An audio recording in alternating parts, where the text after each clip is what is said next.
Do you have an inner critic that just won't shut up? Is there sort of a constant being that's always questioning what you're doing and evaluating and making sure that, are sort of reevaluating everything that you're doing? If that's you, stay tuned to listen to the rest of to hearing my story about what's possible. I'm Dr. Tina. I'm a holistic brain health practitioner at Lifelong EnerJoy, and I want to tell you about what happened with my client. I think you'll be really interested in hearing this.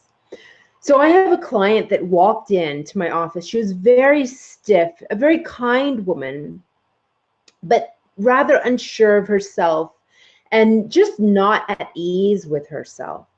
And she confessed to me that this is exactly what she wanted to work on, that she wanted to feel comfortable with herself, and she found herself criticizing herself way too often.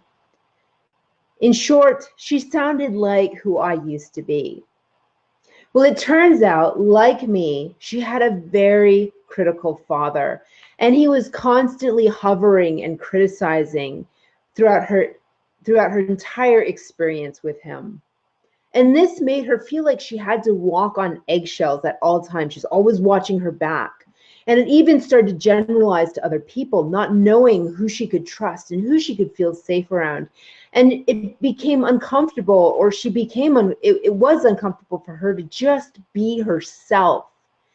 And so with everything that she'd say, it was done so deliberately that she just couldn't relax and be comfortable, right?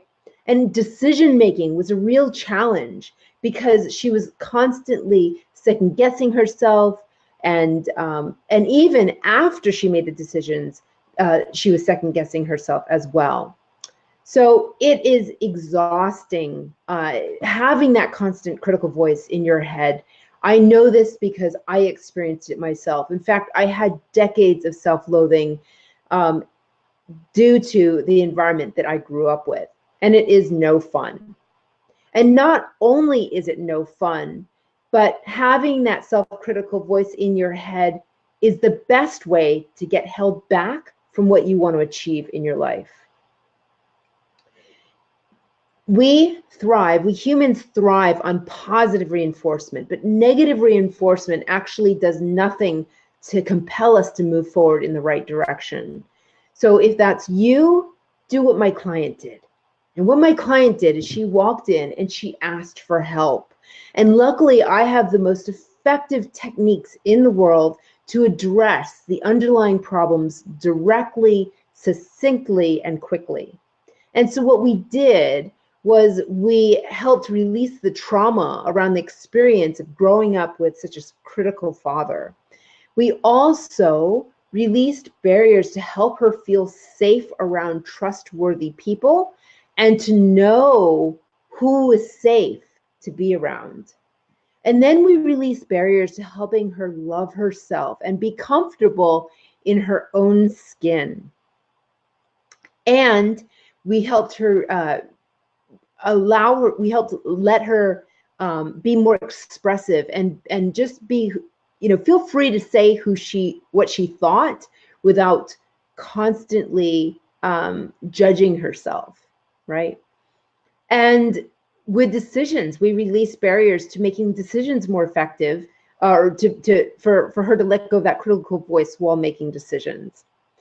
And so what happened, and we only did 2 sessions of this, or after 2 sessions of this, she easily or already started to just feel like she could be herself.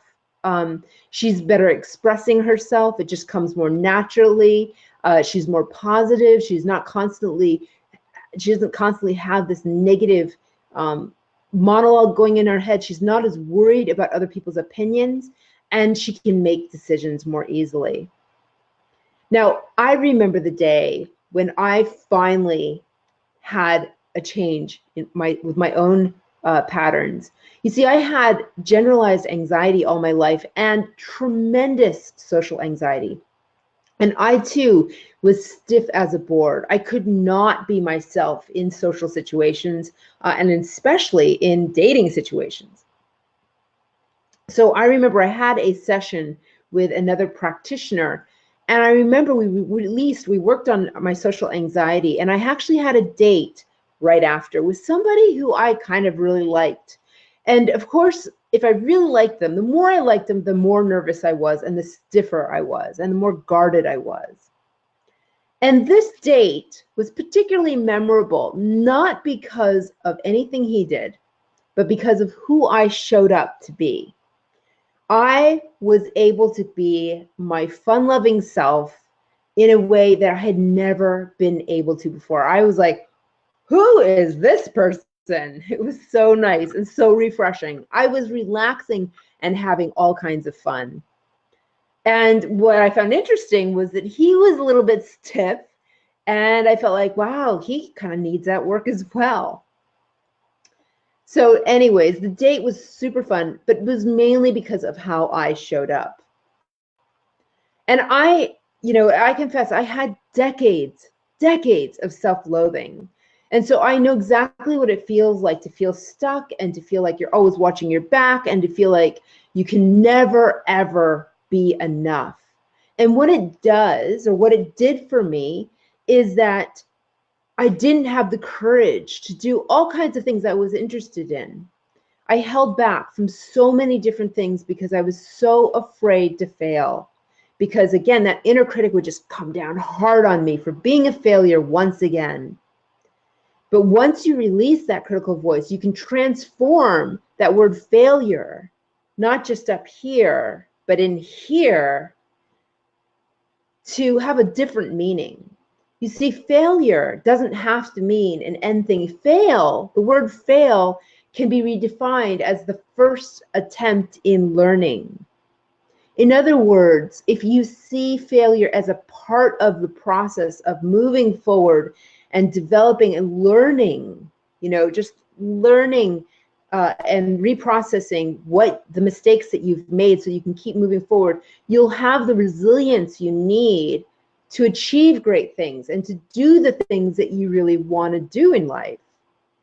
So if you are that person like me, like the old me, and like my old client, my client, who struggles with self-acceptance, who struggles with self-forgiveness and self-compassion, and beats up on themselves entirely, or if you beat up on yourself entirely, I invite you to do the most nurturing thing you can do for yourself, which is to seek help. And I have access to the most effective methods to help you become the person that you were meant to be. I ask questions of the subconscious mind. The technique I use is called the body code. It is super powerful.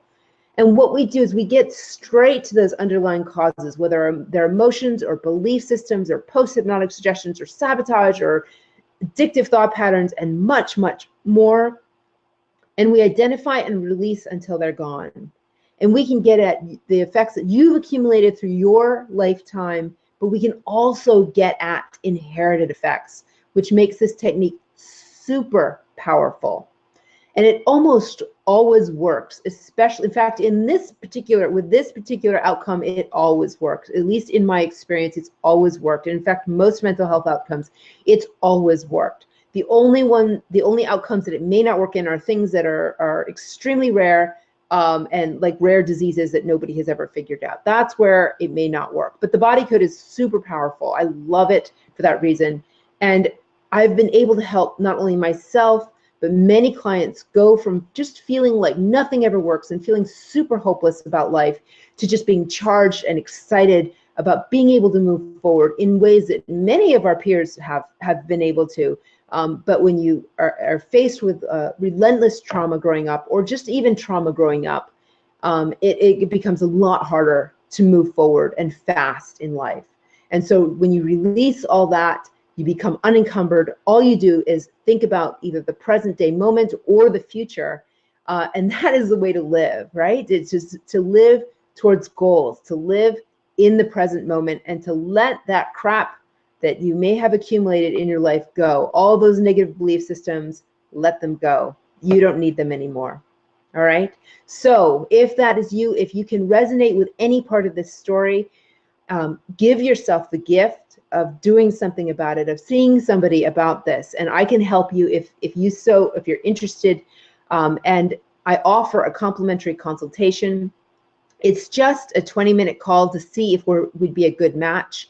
So I invite you, if that interests you, give me a call at 1-855-EnerJoy. That's 363-7569. You can also schedule online at lifelongenerjoy.com/contact.